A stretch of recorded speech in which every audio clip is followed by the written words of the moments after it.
Lamb chop, cabbage, onions, baby. Oh yeah, lamb chop, cabbage, and onions.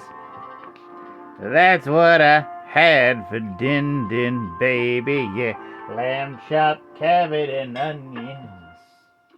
It was for sure a win, yeah.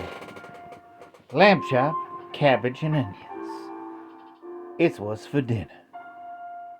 It's Comics and Shots, a completely improvised semi-comedic musing by Howard Stern's Mick the Nerd, aka you for TikTok's Mick the Man, aka Mick the Maverick, aka a guy who's holding back a sneeze. What was that?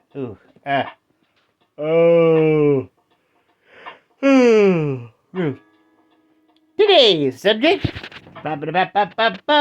straight from the recent archives. DC Horror, issues 3 and 4. There's the sneeze. Oh boy. Yeah, get the trade paperback for that series, DC Horror 2024-2025. Oh my god. I'm so sneezy. Oh, why am I so sneezy? Pollen.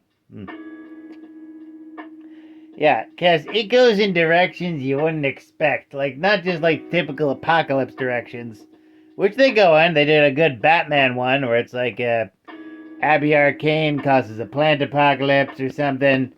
And Adam Strange, oh boy. That one I don't want to spoil. Look it up. DC Horror Presents. The next one, like, that had by Patton Oswalt and Steve Bloom. I think, was it Steve Bloom? It was a Bloom, but definitely Patton Oswalt wrote this really intriguing Catwoman story that's also kind of like a meta-satire, where Catwoman is, like, tricked into stealing this, like, magic diamond that has, like, a demon attached to it. Then once you steal it, the demon tries to steal your mind, steal your sanity. And it once belonged to, like, several, like, DC Comics Batman villains. Like, especially who used to be, like, just really camp and silly. Then when they stole the diamond, that's when they got really, really freaking hardcore. It's like they had their minds stolen, their identities stolen, changing from fun Silver Age Calendar Man to that weirdo with the tattoos all around his head who has the ability to, like, regenerate once every year. That's canon. I don't know why they did that. They kind of went overboard. Kill him off. He's got his thing going on. And then, of course, the Mad Hatter. Dear God, they went a little too extra with him. Yeah, but I love anthology stories. I love horror stories. I love things that take characters you love and put them in new situations. And also, these aren't mean-spirited horror stories either. Batman feels like Batman. Catwoman feels like Catwoman. Matter Eater Lad. Okay, they kind of turned him into a joke. Most people do. I wish most people didn't. He's actually a good superhero and a great lawyer, but yeah. Matter Eater Lad, Tenzil Kem. Your power's actually really useful, but no one knows what to do with you, my sweet baby child. Yeah. The Matter Eater Lad horror story is about as gross as you can imagine, by the way. DC Horror Presents. Oh boy. Freaking nuts. Yeah, it's silly horror, but it works. Yeah.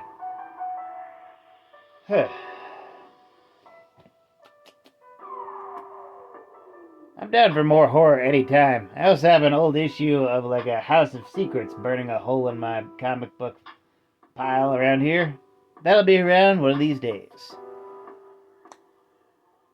If there's one thing that I can say about this, is that always be happy for old characters being put in situations antithetical than what you're used to.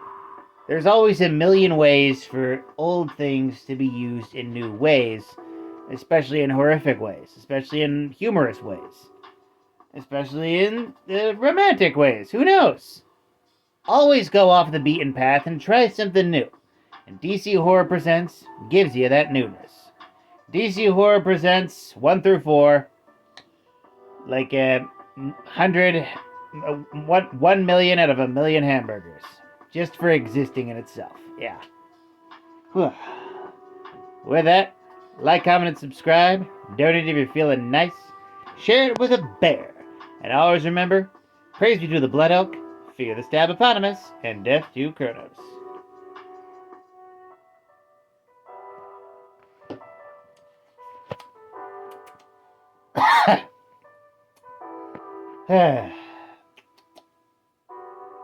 DePaul's ex-husband Kaz turned out to be a pretty cool dude. Have a night, folks.